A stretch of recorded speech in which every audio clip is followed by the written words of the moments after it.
لندن است BBC برای افغانستان. زنان در کوهستان‌های دور در شرق افغانستان چه روزگاری دارند. همکارم ملاله شنواری در ولسوالی شنوار ننگرهار با زنانی که مثل متاع فروش شدند صحبت کرده است. که اول انقلاب نوای شوه زکنده شوی. انقلاب که شد ما بیوه شدم. 2 دختر داشتم که با ما بودن. همه ما با پسرندرم زندگی میکردیم. چرا تو را تا حالا نفروختن؟ اینجا خود زنها را میفروشن. خبر بله وکنه دغه سی به توتی چمچه سرب قراره تیریدم دیر عمر که بچی خدای را کرم لشو ده بزانی مفات شوی او خپل دبر که اومه گپ در جای دیگه بود خواهر. من بعد از سالها صاحب یک پسر شدم، اما او از دستم رفت. فقط 2 دختر برم ماند. بسیار با احتیاط زندگی میکردم و خود از چشم همگی پنهان میکردم، چون در بین قوم خود زندگی داشتم و گفته بودم که هر قدر زندگی سخت سرم بیایه شوهر نمیگیرم. حالا سالها گذشته و فصل خزان زندگی مرسیده. ما با امید خدا نشستیم. خودلتی سری نو بلا خزی و دینم شوهر خارزادیم زن دیگر داشت. زنش نمیگذاشت که او هم با شوهرش باشه. بالاخره شوهرش او رو فروخت. مرد کور خرید و هم فوت کرد و بالاخره او برای مرد سوم فروخته شد. اما زنایی که فروخته میشن طفل خود داشت، او را کی نگاه میکنه؟ بیا مغه کورنه چه خرڅه کړی خو مریض شدیم. اما خانواده که او را فروخته بسیاری وقتا طفلاشان پشت مادرایشان مریض میشن. طفلک خورزادیم پشت مادرش دل انداخت و جان داد. چرا شوهر اولش او را فروخت؟ اول میړه خدا غسه خزی منګه خب شوهر اولش او را خوش نداشت، فروختش. اونا هیچ کدام پروای طفل از او ندارن. این مسلمانی نیست. اگه مسلمانی باشه کسی طفل کسی را از آغوش مادرش جدا میکنه؟ زنای بیوه اینجا فروخته میشه؟ تاسو واړه ماشومانیم څوک نه کسی به فکر طفلای از اونا نیست. ظالمانه اونا را به فروش میرسانن. چند فروخته میشن؟ نه خدا 3 لک و 2 لک 100,000 200,000 یا 180,000. ما شنیدیم که کسایی که قاطر ندارن به خاطر قاطر زن خودم میفروشن. آیا این صحیح است؟ خزو ته خرڅه کچره. بله بله، کسی که قاطر نداره زن خودم میفروشه، قاطر میخره. خوب قاتل خوب است یا زن؟ کچره خای با قاطر خوب است، برشان بار میاره. شما خو میدونید که زنها اینجا از کو چوب میارن، بار میارن. خزی اورا بار نشي راوړل لگا کچره چره خودیش منو پنځوس پنځاس. کودک 10 ساله‌ای که با او همراه بود نیز در پاسخ دادن شرکت کرد. زن که او مقدار بار آورده نمیتونه. قاطر روز 30 سر 40 سر بار میاره و 400 افغانی در روز درآمد داره. دولت و کس دیگه نمیگه که چرا این کارا میکنن، چرا این زنا را میفروشن. څوکم څنګه دلته نشته داسې نه هیچ کس اینجا چیز نمیگه. دولت هم اینجا نیست.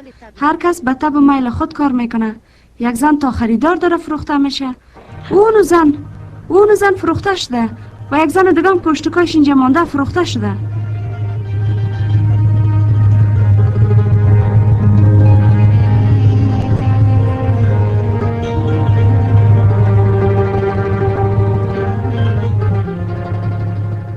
دختر دیگر را میپرسم چند ساله است؟ میگوید 13 ساله شاید باشم. آیا از این خوشحال هستی که عروسی کردی؟ نه. چرا؟ اما تو چرا به تو ظلم میکنن؟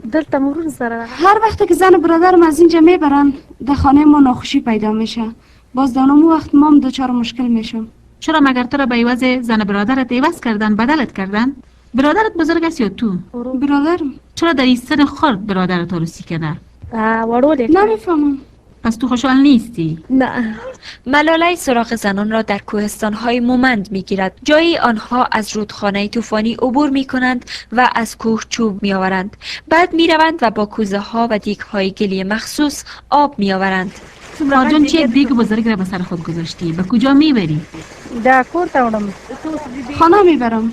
بسیار گرنگ نیست؟ ولی نه چرا نیست؟ تیر شدن از این رودخانه برتان مشکل نیست؟ بسیار مشکل است. طفلت هم در بغلت است. او کنه کور کې مڅ بله کسی در خانه نیست کور نگاه کنه. خود دیگه چی کار میکنی؟ بغیر میریم از کو چوب میاریم. پارجان خودت خود 2 کوزه را به سرت گذاشتی، او را هم دقیق رای دور. نه ټولې که بله اینجا همونطور است. تا خانیتان چه قرار است؟ 1 ساعت راست. مردم را شما کمک نمیکنند؟ نه نارینه موږ سره مرسته نه. نه اینجا مردا به ما کمک نمیکنن. اینجا رسم نیست که مردا آب بیارن. ما در زمین هم کار میکنیم. پس مردا چی میکنن؟ آقا نست یا تیار مردا فقط شیشتن دیگه.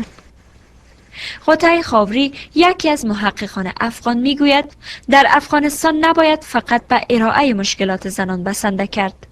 کله چې د علم رڼا نوي، کله چې سواد نوي، نو څوک په خپل حقوقو څه پوهیدای شي.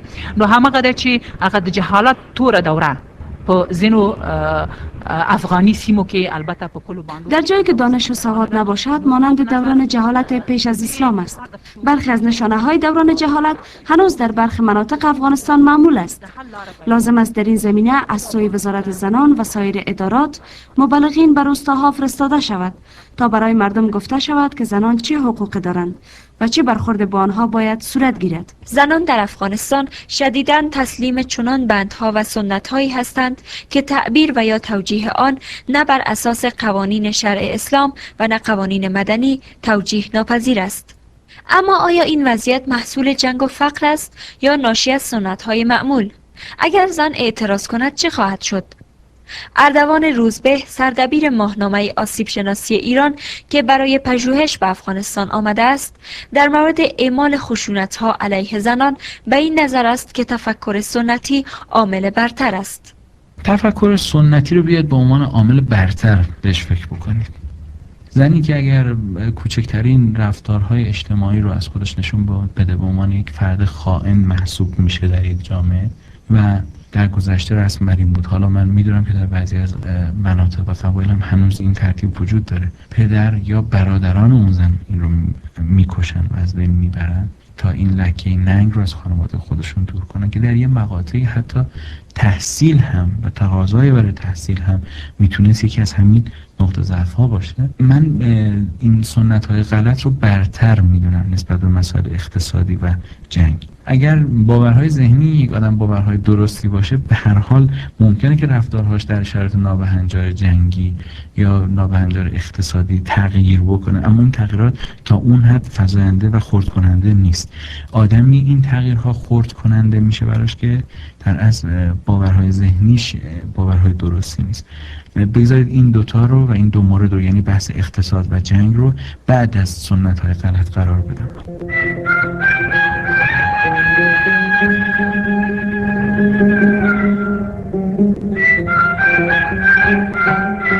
اما اگر در اینجا که سنت ها برتر از هر قانونی عمل می کند و اعتراض زن برای رفع ستم و دستیابی به خواستهای مشروعش می تواند با فروش یا مرگ پاسخ داده شود، بشنویم که جنگ و مهاجرت در جاهای دیگر چه بلاهایی را بر سر زنان افغان وارد آورده است.